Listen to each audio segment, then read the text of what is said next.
우리가 그 학교 운동회 마지막 경기로 제가 기억나는 것이 마지막 경기에 어떤 경기를 하냐면 한번 화면을 넘기시면 계주 경기를 합니다. 이제 이어 달리기를 하죠. 주자가 어느 영역까지 달린 다음에 바톤을 넘겨주면 그 바톤을 받고 최선을 향해서 달리다가 내가 해야 될 것은 무엇이냐면 다음 주자에게 바톤을 넘겨주는 것입니다.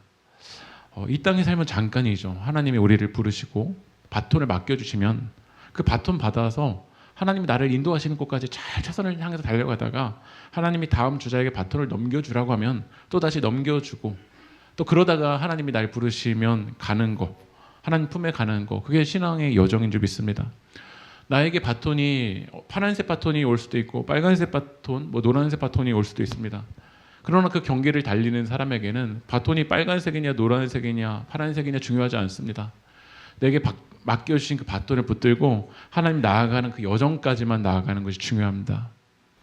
이 사도행전의 길을 걸어가면서 사도행전 13장 2절 말씀을 한번 같이 읽어볼까요? 시작. 바나바와 사울을 따로 세웠습니다. 이 바나바는 어느 교회에서 파송되었던 사람이냐면 예루살렘 교회에서 파송되었던 사람입니다. 그 안디옥 교회 사람들이 점점 많아지면서 이 예루살렘 교회에서 그들을 제자로 세워줄 수 있는 사람을 파송했는데 그가 누구였냐면 바나바였죠. 그래서 바나바가 어디로 파송되었냐면 안디옥 교회로 파송되었습니다. 그리고 사울은 이 다메섹 도상으로 교회를 핍박하기 위해서 가던 사람이었는데 그가 부활하신 예수님을 경험하고 만나게 되죠. 그리고 그는 눈을 멀었다가 이제 하나님의 그 기도를 통해서 다시 눈을 뜨게 되었고 하나님께서 이 바나바를 통해서 다시 사울을 세우라라는 거야. 그래서 하나님이 이 바나바에게 바톤을 주신 거죠. 너 안디옥 교회로 가. 안디옥 교회를 가서 사울을 제자로 세워. 이 바톤을 붙들고 바나바가 쓰임을 받습니다. 그리고 이제 오늘 사도행전 13장 13절로 넘어가 보면요. 한번 3절 넘어가 볼까요? 시작. 바울과 및 동행하는 사람들이 바보에서 배 타고 바에 있는 버가 이르니 요한은 그들에게서 떠나 예루살렘으로 돌아가고. 여러분 13장 2절에서 읽었죠. 순서가. 한번 전으로 넘어가 보실래요? 누구죠? 누구부터 나오죠? 바나바와 사울인데 한번 넘어가 보실까요? 이제는 누가 나오죠? 바울이 먼저 나옵니다. 43절에도 누가 먼저 나오죠? 바울과 바나바가 나옵니다. 이거는 사도행전을 기록했던 저자가 의도적으로 기록한 겁니다. 이제 13절부터는 그 바톤이 누구에게 넘어온 거냐면 바울에게 넘어온 거고 하나님께서 이 바울을 중심으로 써내려갈 것입니다. 근데 만약에 우리가 바나바라고 한다면 13절부터 바울과 및 동행하는 사람들 이 용납이 되십니까? 안 되십니까? 만약에 내가 바나바라고 한다면 43절에서 바나바와 바울을 따르니 이게 맞을 텐데 43절에서 바울과 바나바로 바뀌었다라는 것이 이게 용납이 됩니까? 왜 내가 뒤로 가야 되는데? 하지만 바나바는 하나님이 자기의 바톤을 주신 것이 여기까지였고 그 다음 바톤을 바울에게 넘기는 것, 그것이 자기 역할이기 때문에, 그러니까 바나바가 자기의 이름을 드러내는 것이 그의 삶의 목적이 아니라 하나님 나라였고 내가 앞에 있든지 바울이 앞에 있든지 오직 예수 그리스도의 이름만 드러내는 것이 그 삶의 목적이었기 때문에 이 교회가 아름답게 세워질 수 있었다라는 거예요. 그러니까 교회는 내가 먼저냐 네가 먼저냐 이럴 때 본질을 잃어버려요. 어느 영역까지 바울이 앞설 수 있고 어느 영역까지 바나바가 앞설 수 있어요. 지금 여러분들이 바나바, 이 12절까지 바나바로서 앞에 있을 수도 있어요. 하지만 교만할 수 없어요. 왜냐하면 하나님이 뒤로 가면 뒤로 가는 거야. 근데 결국 왜 변질되냐면 뒤로 가라고 할 때 뒤로 못 가. 너 여기까지라고 하면 여기까지만 거기까지만 최선을 다하면 되잖아요. 근데 나로 다 이루어져야 돼요. 그러니까 하나님보다 누가 앞서 있는 거죠? 내가 앞서 있는 거죠. 그리고 하나님이 너 여기까지 달려 하면 거기까지 달리면 돼요. 근데 어떤 사람도 있었냐면 13절 한번 읽어볼까요? 넘어가 볼게요. 읽어보겠습니다. 시작. 원래 지금 구브로 섬에서 바울과 바나바와 수행은 누가 있었냐면 요한이 있었습니다. 그런데 그 요한이 여러분 지도 보시면 안디옥에서 구브로 섬으로 왔죠. 이 구브로 섬에서 이제 어디로 간 거냐? 버가. 이 육지로 다시 올라간 겁니다. 근데 그 육지에 올라왔었을 때 요한은 어떻게 하죠? 떠나서 예루살렘으로 갔습니다. 여러분 지금 이어 달리기를 하고 있는데 바톤을 받고 이제 그 다음 주자에게 넘겨줘야 됩니다.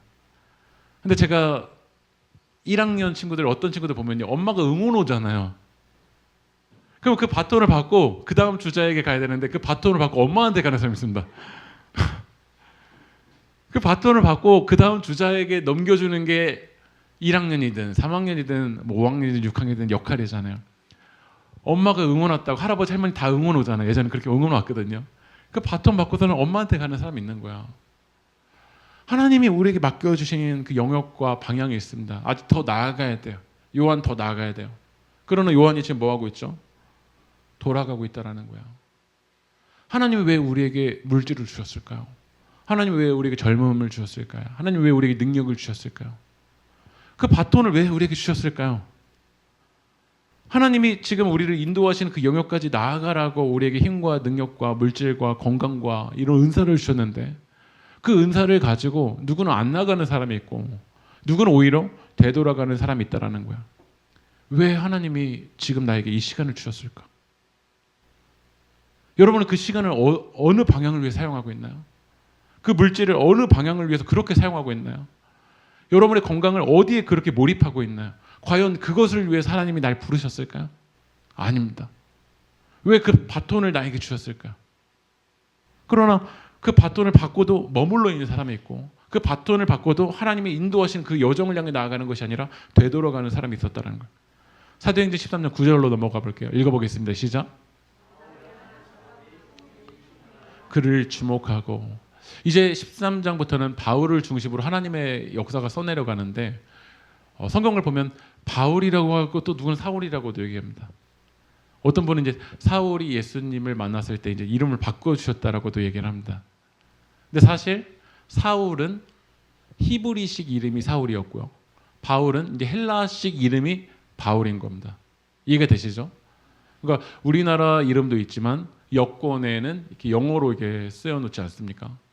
때로는 미국에서는 다른 나라에서 다른 이름을 가지고 계신 분들이 있을지 모르겠어요. 이제 성경에서 바울로 이제 이름이 계속해서 써내려갑니다. 왜냐하면 하나님의 이제 그 관점이 하나님의 카메라가 히브리인들만의 하나님이 아니라 이제 이방인들 하나님의 은혜가 필요한 영역까지 어떻게 하시냐면 확장시키는 거야.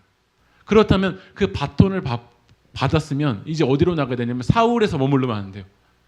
하나님의 은혜가 필요한 헬라인들에게 로마인들에게 땅 끝까지 그들에게 나아가는 그 바톤을 받았으면 그 바톤을 받고 하나님이 인도하시는 곳까지 나아가야 된다는 거예요. 그러면 어떤 분들은 나를 제안해요. 나는 사울밖에 안 돼. 나 그런 일 안 해봤어. 나 귀하게 자라가지고 우리 다 귀하게 자라셨잖아요. 나 귀하게 자라서 나 히브리인 넘어가는 거 나 이거 못해. 그런 음식 못 먹어. 그런 사람과 어울리는 거 안 해봤어. 그러면서 하나님은 나를 바울로 나의 영역을 확대시키는데 이 바톤을 주신 이유가 하나님이 인도하시는 하나님의 은혜가 필요한 영혼까지 나아가라고 하는데 우리를 제한해요. 이번 8월 23일, 24일에 저희 세계교회에서 혹시 뭐 하시는 줄 아시나요? 저희 교회에서 이번에 수련회를 합니다. 근데 이번에 연합 수련회를 저희 교회에서 합니다. 원래 저희 교회는 연합수련회 안 가고 저도 연합수련회 가는 거 별로 안 좋아하고 그냥 저희끼리 같이 친해지고 행복한 거 좋습니다. 근데 이번에 일산에 있는 지역에 있는 목사님들을 이렇게 만나보면 성도님들이 100명 정도 모이는 교회인데도 뭐 청소년 청년들이 1명, 뭐 2명 있다라고 말씀하시고 이 코로나를 지나가면서 다음 세대들을 잃어버린 교회들이 정말 많은 거야. 그래서 그리고 이 일산 동지방에서 이제 교육부를 담당하고 계신 목사님이 계시는데 좀 나이가 이제 어르신이어서 이제 다음 세대들이 어떻게 될지도 모르겠다라고 이제 이야기를 했어요. 그 얘기를 제가 들었는데 두 가지 마음이 들었어요. 하나는 우리 교회가 좀 도움이 될 수 있는 게 있을까? 한 가지 마음. 두 번째 마음은 어떤 마음이었냐면 그러면 이제 나 힘들 텐데 피곤할 텐데 우리 교회 일만 해도 되는데 왜 내가 남의 일까지 해? 이런 두 가지 마음이 제 안에 들어왔습니다. 근데 하나님 계속해서 주시는 마음은 뭐였냐면 네가 그 이야기를 들었다면 우리 교회가 조금이라도 도움이 될 수 있는 그 통로로 쓰임받을 수 있지 않냐라는 마음. 그러니까 사울이라고 나는 생각하지만 하나님이 지금 우리에게 바울이라고 부르셨으면 그럼 바울로 쓰임 받으면 되잖아요. 그래서 제가 이야기했어. 그럼 우리 교회에서 장소를 마련해 보겠다. 그랬더니 이제 목사님께서 그러면 어떻게 여기서 진행할 거를 좀 준비해 달라고 해서 최근에 이제 그 다니엘 청년들 다니엘 기도회 때 메인 강사셨던 분이 계셨어요. 근데 제가 그 공동체에 가서 제가 2년 동안 제가 말씀을 전했던 적이 있거든요. 그래서 그 목사님 연락처를 제가 알아서 연락이 드렸어요. 우리 교회 와서 일산 지역에 있는 청년들, 청소년들 말씀 전하는데 말씀 전하실 수 있었으면 좋겠다고 했더니 오케이라고 말씀하셨고, 또 청년들, 청소년들이 마음껏 찬양할 수 있는 그런 달빛 마을이라는 찬양팀이 있는데 그분에게도 제가 연락을 했어요. 그랬더니 흔쾌히 와주실 수 있겠다고 말씀하셨어요. 저의 생각은 이 시대는 사울처럼 느껴져요. 그러나 하나님이 우리에게 바울이라고 말씀하시면 내 세계관을 깨트리고 나의 틀을 깨트리고 그 다음 일하신 거 하나님 어떻게 일하실지 몰라요. 우리 교회에서 장소를 제공했다고 해서 내가 생각했던 기적이 일어날 수도 있고 안 일어날 수도 있어요. 다음 텀일 수도 있어. 하지만 하나님이 우리에게 바울이라고 말씀하시면 우리를 드렸으면 좋겠어요. 그 다음 하나님께 드린 다음 그 하나님께 붙들림 다음 그 손에 붙들렸었을 때 그 일하신 거 그 하나님의 영역이잖아요. 그렇다면 하나님이 나를 바울이라고 말씀하시면 이제 그때는 나의 틀을 깨고 하나님의 바톤을 다음 영역까지 나아가는 여러분들 되게 주님으로 축복합니다. 사도행전 13장 14절 말씀 읽어볼까요? 시작. 베시디 안디옥에 이르러 안식일에 회당에 들어가 앉으니라. 이제 구브로 섬에서 지나가서 버가에 갔다가 이제 버가에서 더 어디로 나가냐면 안디옥. 근데 안디옥 앞에 뭐가 붙어 있죠? 비시디아 안디옥. 이제 점점 헷갈리기 시작합니다. 안디옥 교회였는데 또 뭐 다시 또 안디옥이 나오지? 지난주에 저희 말씀가서 소그룹회 할 때도 바울이 나오는데 지난주에 그 바울이 구브로 섬에서 복음을 누구에게 전했냐면 서기오 바울에게 전했습니다. 같은 인물일까요? 다른 인물일까요? 똑같은 인물. 왜 바울이 바울한테 복음을 전했지? 이제 정신을 잘 차리고 말씀 들으셔야 됩니다. 안디옥이라는 이름은 똑같지만 안디옥 교회는 수리아 안디옥인 거고요. 지금 바울이 나간 영역은 어디냐면 비시디아 안디옥인 겁니다. 이해가 되시겠죠? 비시디아 안디옥에 이르렀는데 바울이 의도적으로 어디를 향해서 들어가죠? 안식일에 회당에 들어가서 앉습니다. 왜 회당에 들어가서 앉을까요? 바울의 지금 이 지도가 선교 여행의 지도거든요. 왜 바울이 안식일에 회당 먼저 들어갔을까? 한번 화면을 넘기시면요. 이게 이제 유대인들의 회당입니다. 유대인들은 다른 그 디아스포라 다른 지역에 가서도 가능하면 회당을 만들고 그 회당에 들어가서 안식일을 지켰습니다. 근데 이 바울은 예수님을 믿기 이전에 어디에 빠삭한 인물이냐면 율법에 대해서 전문가입니다. 그러니까 랍비 수준인 거예요. 근데 이 비시디아 안디옥이 어떤 지역이냐면 갈라디아 이 지역에 있는 도시예요. 그러니까 지금으로 말하면 갈라디아 교회죠. 근데 알렉산더 대왕 이후에 수리아 왕 안티오쿠스의 이름을 따서 만들어진 도시예요. 그 지역이 여러 도로가 연결되어서 중심지였어요. 그리고 그 중심지인 그 비시디아 안디옥에 이미 유대인들이 그곳으로 가서 많이 이주해 있었던 거예요. 그러니까 바울은 이 유대인들의 복음을 전하기 위해서 어디로 먼저 들어갔냐면 회당으로 먼저 간 거야. 왜냐하면 자기가 지금 잘할 수 있는 게 뭐냐면 율법이거든요. 그래서 뭘 먼저 찾은 거냐면 복음을 전하기 위해서 먼저 뭘 찾은 거냐면 자기와 복음을 전할 대상의 교집합을 먼저 찾은 거야. 지금 만약에 우리가 자녀가 있으신 그 어머님에게 복음을 전하려고 한다면 어떤 이야기를 꺼내면 이야기가 막 연결되냐면 자녀 이야기를 꺼내면 막 말이 많이 나올 거예요. 근데 지금 나 혼자 산다에 나오는 그 인물에게 복음을 전하려고 하는데 자녀 이야기 꺼내면 이야기가 연결이 될까 안 될까? 안 되겠죠. 그러면 우리는 복음을 전하기 위해서 복음을 전할 대상과 나와 교집합이 무엇인지를 먼저 찾고 그걸 위해서 바울은 전략적으로 먼저 어디를 들어간 거냐면 안식일에 회당에 들어간 거야. 왜냐하면 회당에 들어가서 자기가 율법 전문가이기 때문에 율법 이야기부터 시작을 하면서 그 교집합이 형성된 속에서 무엇을 하려고 한 거냐면 복음을 전하려고 했던 거예요. 하나님이 우리를 구원하여 주셨습니다. 근데 구원받은 것으로 끝나는 것이 아니라 우리의 삶의 목적은 무엇이냐면 복음을 전하는 것입니다. 한번 고백해 볼까요? 나를 통해서 복음이 전해져야 합니다. 하나님이 여러분을 구원하신 목적이 있습니다. 그것은 무엇이냐면 여러분을 통해서 복음이 전해지는 겁니다. 그럼 그 복음이 전해지려면 복음이 전할 대상이 있어야 되고 그 복음이 전할 대상과 나와 무엇을 찾아야 되냐면 교집합을 찾아야 됩니다. 다시 말하면 공감대를 찾아야 되죠. 근데 그 공감대를 찾기 위해서는 무엇이 필요하냐면 때로는 전문성이 필요합니다. 이제 이따가 읽어볼 건데요. 바울은 구약 얘기를 꺼낼 겁니다. 왜냐하면 이 회당에 있는 사람들은 구약에 있어서는 공감대가 형성되거든요. 그러면 구약의 밑바탕에 있는 사람에게 복음을 전하려면 성경에 대해서 구약에 대해서 전문가가 돼야 공감대가 형성되지 구약에 대해서 모르고 뭐 한두 절 읽고 있는데 복음을 전할 수 있을까요? 그렇지 않다라는 거예요. 그러니까 여러분들이 왜 삶의 영역에서 왜 성실해야 되냐면 성실하게 나아가야 때로는 그 성실성 속에서 전문성이 있어야 복음을 전할 대상과 공감대가 형성되지 성실하지 않고 불성실한데 어떻게 공감대가 형성되겠습니까? 그래서 바울은 이 회당으로 들어갔어요. 왜냐하면 그곳에서 나와 복음을 전할 대상의 교집합을 찾은 거예요. 한번 넘겨주시면요. 회당에서 유대인들은 그들은 이제 구약의 율법은 인정하지만 뭘 인정하지 않냐면 예수 그리스도를 인정하지 않잖아요. 근데 유대인들은 어떻게 예배를 드리는지 보면요. 첫 번째로는 신명기 6장 4절을 선포해 먼저. 그 다음에 특정한 기도문을 읽어요.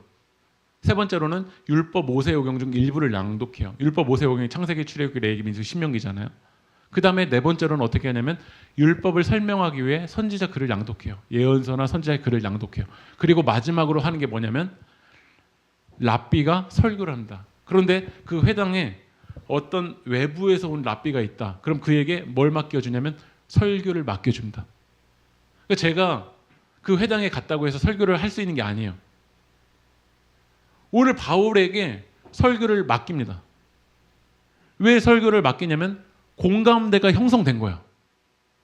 바울이 이 율법에 대해서 모르고 있어요. 그럼 그에게 설교를 맡길까 안 맡길까? 바울이 회당에 왔는데 예배 시간이 11시인데 11시 30분에 왔어요. 불성실한데 공감대가 형성이 되지 않는데 맡길까요?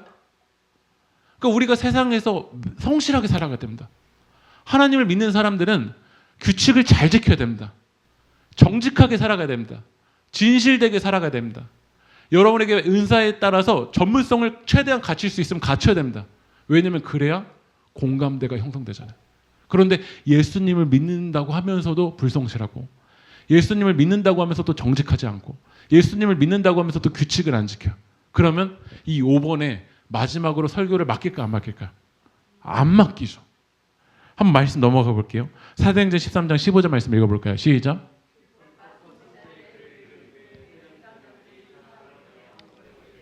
형제들아 만일 백성을 권할 만할 말이 있거든 말하라.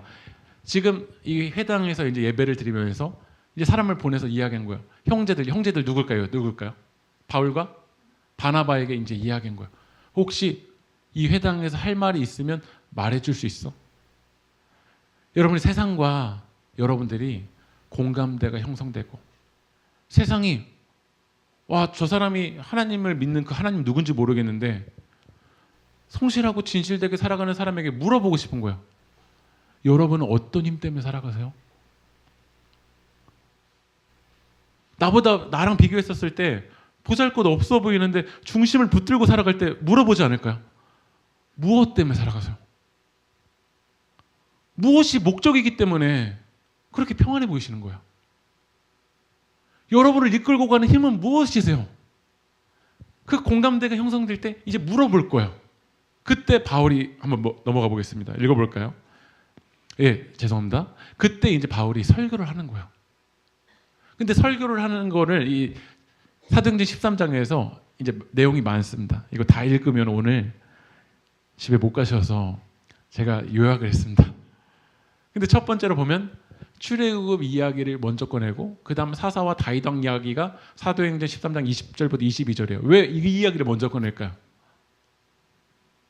지금 복음을 들으려고 하는 대상이 유대인들이잖아요. 유대인들은 이 출애굽과 사사, 다윗왕의 시대에 대해서 전문가들이거든요.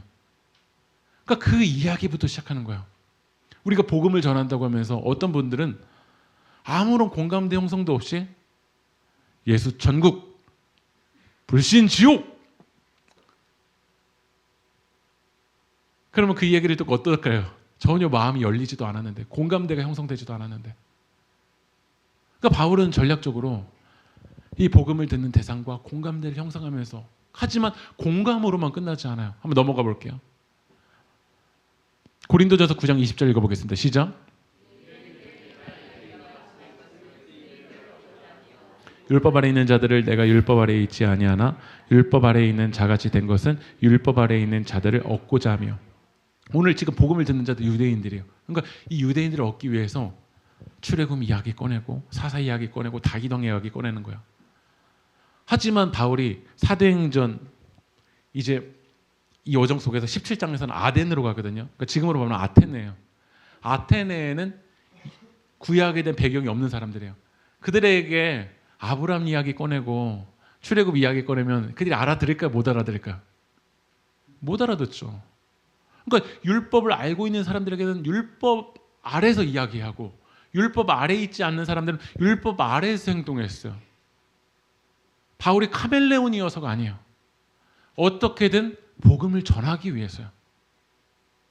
한번 넘어가 보겠습니다. 하지만 이 공감으로만 끝나면 안 돼요. 이제 그들에게 결정적으로 무엇을 전할 거냐면 십자가 부활을 전해야 돼요. 바울도 처음에는 출애굽 이야기, 아브라함 이야기부터 시작했지만 그것으로 끝나지 않았어요. 저항했어요. 공감하지만 그 안에 있는 세계관의 한계를 제한해야 돼요. 도시목회 가이드에서 스티븐 저자도 목사님 이런 얘기를 해요. 한번 읽어볼게요. 시작. 기독교인이 자신의 세계를 버리는 것도 잘못이지만 숨기는 것도 잘못이다. 도시에 취해버려 정작 우리가 접촉해야 할 세계관을 버리는 것이다. 공감하다가 크리스천들 중에 거기 물들어 버려요. 그 문화 이야기하다가 어머 거기 취해버려요. 이 책에서 뭐라고 이야기하냐면요. 한번 넘겨주시면요. 한번 같이 읽어보겠습니다. 시작. 도시 이야기를 저변에 자리한 우상을 간파하고 그에 능숙하게 맞설 수 있게 한다. 성경은 하나님 외에 다른 대상을 예배할 때 야기되는 위험과 파멸에 대해 끊임없이 경고한다. 이 유대인들의 세계관에서는요. 율법을 너무 잘 알고 있지만 하나님보다 내 율법을 지킴으로 의를 이룰 수 있다고 생각했어요. 율법 이야기를 하지만 그 세계관의 한계를 깨트려야 돼요. 그 우상에 직면해야 돼요. 그래서 바울이 이제 설교를 하는 거예요. 26절 읽어보겠습니다. 시작. 아브라함의 후손과 너희 중 하나님을 경외하는 사람들아 이 구원의 말씀을 우리에게 보내셨거든. 이 아브라함 이야기 꺼내요. 그러니까 지금으로 말 A가 복음을 전하는 사람이고 B가 복음을 듣는 대상이라고 하면 복음을 듣는 대상과 나와의 교집합의 대상을 가지고 공감대를 형성하면서 이야기를 꺼내는 거예요. 아브라함 이야기? 그 다음 넘어가 볼게요. 구원의 말씀을 보냈는데 넘어가 보겠습니다. 23절 읽어볼까요? 시작.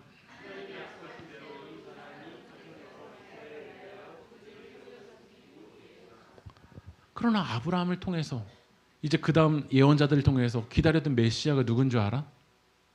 이스라엘을 위하여 하나님께서 기다리게 하신 그 구주가 누군 줄 알아?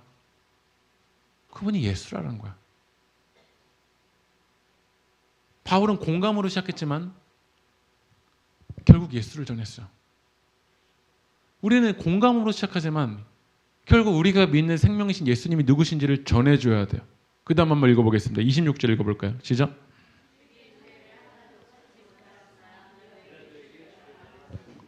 공감으로 이야기를 시작하면서 이제 여러분 보시면 제가 집합 가져옵니다. 여기를 차집합이라고 이야기합니다.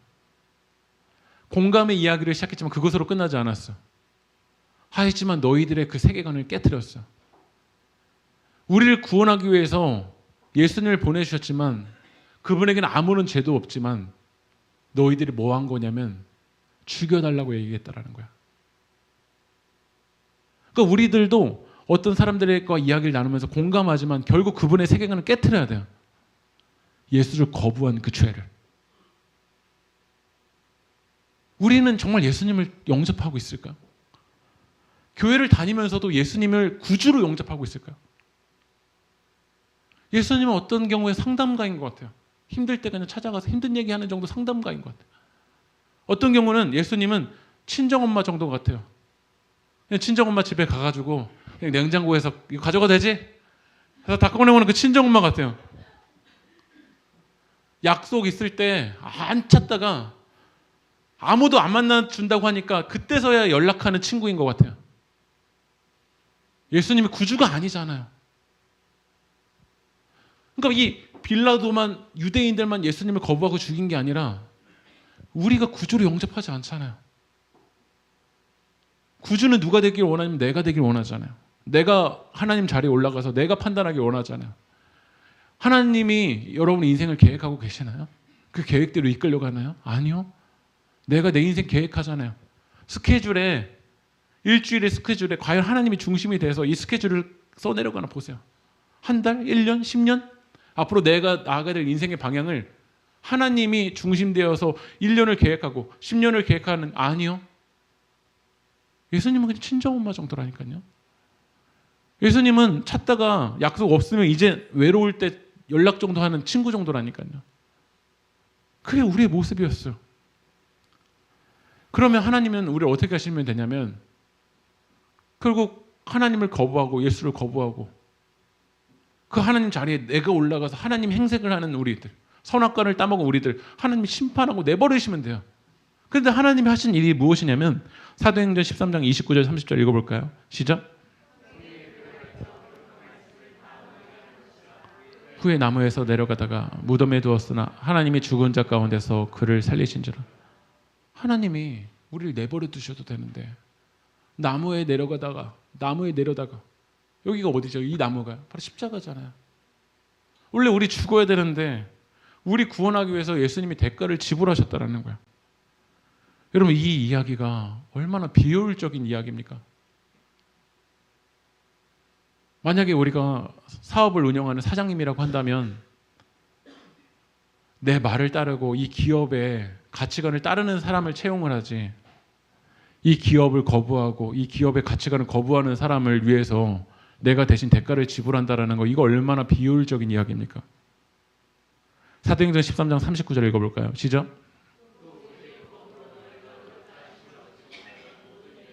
이 사람을 힘입어 믿는 자마다 의롭다 하심을 얻는 이것이라.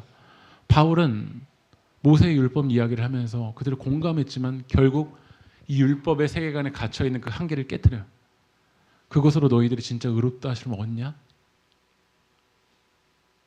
우리가 어떤 사람들이 그 사람의 취미도 이야기할 수 있고 그 사람의 세계관을 가지고 이야기할 거예요. 그러나 결국 한계를 이야기해야 돼요. 그것으로 정말 의롭다 하심을 얻는다고 생각합니까? 저는 요즘 만나는 사람들이 어떤 얘기를 정말 많이 따지냐면 공평의 이야기를 그렇게 많이 따져요. 왜 나만 하냐는 거예요. 왜? 근데 저는 마지막에 이렇게 얘기하고 싶어요. 그럼 너 진짜 공평해? 다른 사람들 향해서는 다 공평의 문제를 따져요. 그러나 나를 향해서는 아니에요. 공평 아니에요. 나는 헌신 안 하고 나는 대가 지불하지 않고 나만 얻고 싶어요. 근데 왜 공평의 문제를 따지냐? 이걸 통해서 자기가 의로운 걸 드러내고 싶은 거야. 나 안 그랬는데? 난 했는데 왜 저 사람은 왜 안 해? 그걸 통해서 나의 의를 드러내고 싶은 거야. 그러나 그 한계를 깨트려야 돼. 진짜 공평해? 정말 공평해? 나한테는 다 은혜잖아. 하지만 다른 사람에게만 공평한 걸 따지잖아. 근데 그러면서 자기 의롭다고 싶은 거야. 진짜 의로워? 이거를 깨트리면서 이제 깨트린 것만으로 끝나는 거 복음이 아니에요. 우리는 그렇지 못한다라는 거야. 의롭다 하심을 내가 공평을 따지면서 의롭다 한다고 얻지만 진짜 의롭다 하심을 얻을 수 있을까요? 아니요. 우리가 어떤 돈을 취하면 의롭다 하심을 얻을 수 있을까요? 아주 잠깐이죠. 그러나 우리가 진짜 의롭다 하심을 얻을 수 있는 그 생명의 길이 있는데 그것이 무엇이죠? 이 사람을 힘입어. 이 사람이 누구죠? 예수 그리스도입니다. 오직 예수 그리스도를 통해서만 살 길이 있다는 거예요. 화면을 넘겨주시면요. 제가 슬기로운 의사생활이라는 드라마를 봤을 때 이 드라마에 은지 어머니가 나옵니다. 이 어머니의 딸 은지는 심장이 망가졌습니다. 의사 선생님이 이렇게 이야기를 해요. 뭐라고 이야기했냐면 시한폭탄 같은 걸 지금 가슴에 달고 있다는 거예요. 점점 죽음이 다가오는 것 같다는 거예요. 이 의사 선생님이 뭐라고 이야기했냐면 공여자, 그 심장을 대체해 줄 게 생기지 않으면 결국 죽음이라는 거야. 그러니까 이 은지 어머니에게는 이 딸의 그 죽음 앞에 서 있는 은지 어머니에게는요, 맛있는 음식이 기쁨일까요? 이 어머니 데리고 한 달 여행 갔다 오는 게 기쁨일까요? 아니요. 우리 딸의 심장을 대체해 줄 수 있는 공여자가 생길 수 있다는 거, 그게 이 은지 어머님에게는 기쁨의 소식일 거야. 우리들도 이 은지 어머님처럼 내 방법으로 이 방법 저 방법 다 써봤지만 우리의 힘으로 의롭다 하심을 얻을 수 없잖아요. 우리의 힘으로 자유함이 없잖아요. 그런 자에게는 기다리는 거예요. 진짜 복음이 뭘까? 그러나 아직도 내 안에 옵션이 있는 사람은 안 기다려요. 왜냐하면 아직도 내 방법으로 할 힘이 남아있으니까. 그러나 십자가 앞에서 진짜 나의 민낯이 드러나고 나의 한계로 되지 않는다는 걸 인정하는 사람에게는 무엇이 필요하냐면 복음이 필요할 거예요. 말씀 한번 읽어볼게요. 사도행전 13장 38절 읽어볼까요? 시작.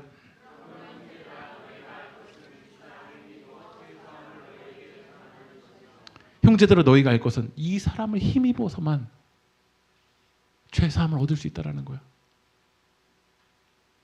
이 사람은 예수님이십니다. 하나님이시죠.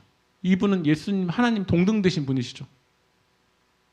근데 저는 이 사람을 볼 때 매우 비효율적인 사람처럼 보여집니다. 왜냐하면 될 사람을 선택하면 되잖아요. 어제부터 오늘까지 여름 성경학교였는데요. 금요일 날 기도회 끝나고 이 아이들을 위해서 이 공간을 다 치우고 아이들을 위해서 선생님들이 며칠 동안 준비하고 우리 성도님들이 과자로 음식 준비로 물질로 저는 계산해 봤을 때요 매우 비효율적인 것 같아요. 애들 몇 명을 위해서 지금 몇 명이 지금 수고하고 있는 거예요. 그 애들이 이 성경학교 지났다고 해서 진짜 우리 교회 사람이 될지 안 될지도 몰라요. 확실성 있는 것도 아니야. 근데 우리는 매우 비효율적인 일들을 하고 있어요, 지금요. 어제 아침부터 우리 집사님, 장로님, 권사님 오셔서 막 헌신하시고 한 거 매우 비효율적이에요. 우리는 매우 비효율적인 일들을 해요. 왜냐하면 하나님이 매우 비효율적인 그 사랑을 우리에게 베풀어 주셨기 때문에 그래요. 효율적이지 않죠. 공평하지 않죠. 하지만 그 주님이 자격 없는 우리를 위해서 자기 전부를 내어놓으셨잖아요. 신의 입장에서 매우 비효율적인 그 일을 버리셨잖아요. 왜요? 우리를 사랑하기 때문에. 그 말이 바로 은혜예요. 그래서 바울은 오늘 이야기합니다. 사도행전 13장 43절 읽어보겠습니다. 시작.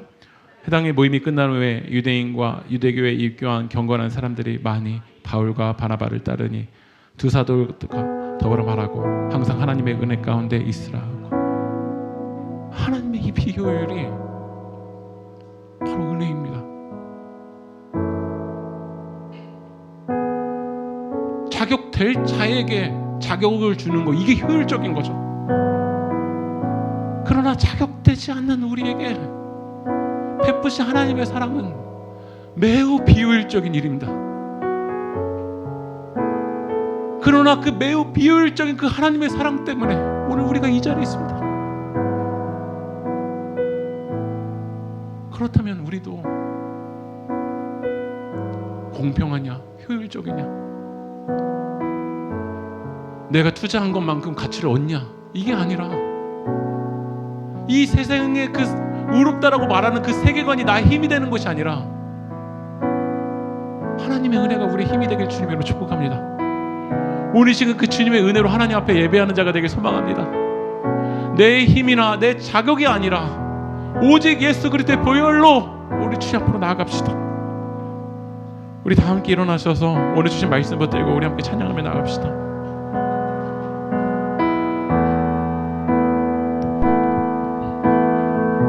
주의 보좌로 나아갈 때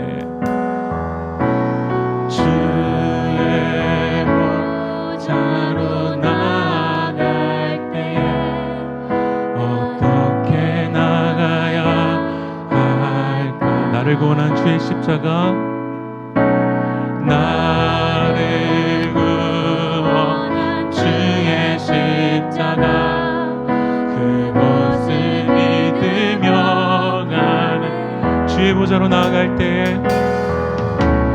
주의 보좌로 나아갈 때에 나 여전히 부족함 나를 품으신 주님의 그 사랑 나를 품으신 주의 그 사랑 그것을 믿으면 자격 없는 내 힘이 아닌 자격 없는 내 힘이 아닌 오직 예수님의 보혈로 오직 예수님의 보혈로 자격 없는 내 힘이 아닌 자격 없는 내 힘이 오직 예수님의 보혈로 오직 예수님의 보혈 우리 두 손 들고 결단하며 찬양합시다. 십자가의 보혈 십자가의 보혈 완전하신 사랑 힘입어 나가니 십자가의 보혈 십자가의 보혈 완전하신 사랑 우리 시간 그 주님의 사랑에 힘입어 주님 앞으로 나아갈 수 있게 달라고 우리 주신 말씀 붙들고 기도하며 나갑시다. 기도합시다. 아버지 하나님 하나님의 그 비효율적인 그 십자가 때문에 내가 이 자리에 서 있는 줄 믿습니다. 하나님 저는 자격 없지만 주님 저의 방법으로 소망 없지만 나에게 베풀어 주신 그 십자가의 은혜 때문에 제가 오늘 이 자리에 서 있는 줄 믿습니다. 하나님 이제는 제가 가느냐고 구원받은 자로서 하나님의 은혜를 전하는 삶을 살아갈 수 있도록 성령 하나님 역사하여 주시옵소서. 하나님의 은혜를 흘리는 삶을 살아갈 수 있도록 역사하여 주시옵소서. 하나님의 은혜 받은 자로 살아갈 수 있도록 성령을 인도하여 주시옵소서.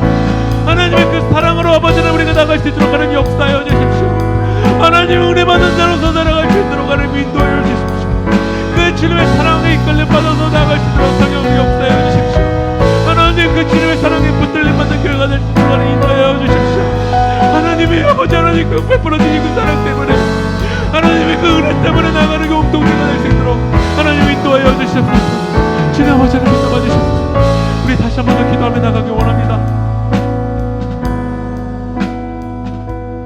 하나님의 그 은혜 때문에 우리가 구원받았다면 하나님의 은혜로 우리가 이 자리에 서 있다면 이제 하나님의 은혜를 전하는 그 삶 속에서는 세상이 말하는 것처럼 효율대로 움직이는 삶이 아니라 공평한 대로 움직이는 삶이 아니라 세상이 왜 이렇게 비효율적으로 사냐라고 손가락질하여도 여러분 하나님의 사랑대로 살아갈 수 있도록 우리 기적 결단하며 기도합시다. 우리 특별히 우리 성경학교 우리 오늘 세길교회 처음 온 아이들을 위해서 이 시간 우리들이 이제 기도했으면 좋겠습니다. 이 성경학교를 진행하는 게 매우 비효율적인 것처럼 보여도 하나님의 사랑이 흘러갈 수 있는 통로가 된다 한다면 우리 세계교회가 느리더라도 비효율적인 교회가 될 수 있게 되도록 기도합시다. 우리 8월 달에 연합수련회가 우리 교회에서 있습니다. 그 시간에 하나님의 사랑이 흘러가는 시간 될 수 있게 해달라고 우리 이제 우리 여름 성경학교와 우리 하나님의 은혜 가운데 필요한 영혼들을 위해서 우리 이제 주님의 이름 한번 부르고 마지막으로 기도하겠습니다. 주여 아버지 하나님 이 성경학교에 참여한 우리 아이들을 위해서 기도합니다. 그 아이들에게 하나님의 그 사랑이 흘러갈 수 있도록 그 주님의 은혜가 전해질 수 있도록 하나님이 인도하여 주십시오. 그 주님의 사랑으로 붙잡아 주십시오. 하나님 주님께서 그 십자가에서 그 효율을 포기하시고 자기 뜻과를 포기하시고 우리에게 베풀어 주신 그 하나님의 은혜가 아버지는 얼마나 크고 놀라운지 모릅니다. 이 세상을 살아가는 그 힘이 이 세상이 말하는 그 효율이 아니라 그 공평이 아니라 하나님의 은혜로 쓰임받을 수 있는 교회가 될 수 있도록 하나님 역사하여 주시옵소서. 하나님 내가 이 세상을 살아가는 힘이 하나님의 은혜가 되길 원합니다. 주님의 은혜가 되길 원합니다.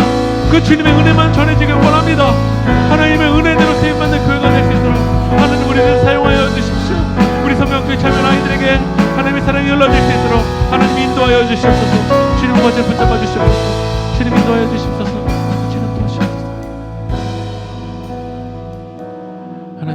감사합니다.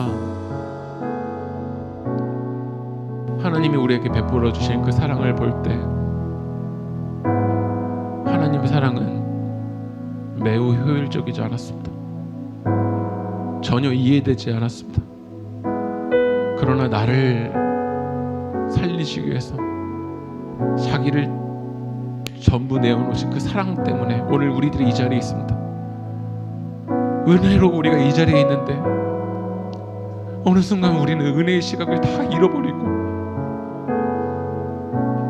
얼마나 합리적인가만 따지고 얼마나 효율적인가만 따지고 얼마나 공평한가만은 따지면서 그 주님의 사랑을 잃어버린 우리를 주님 용서하여 주시옵소서.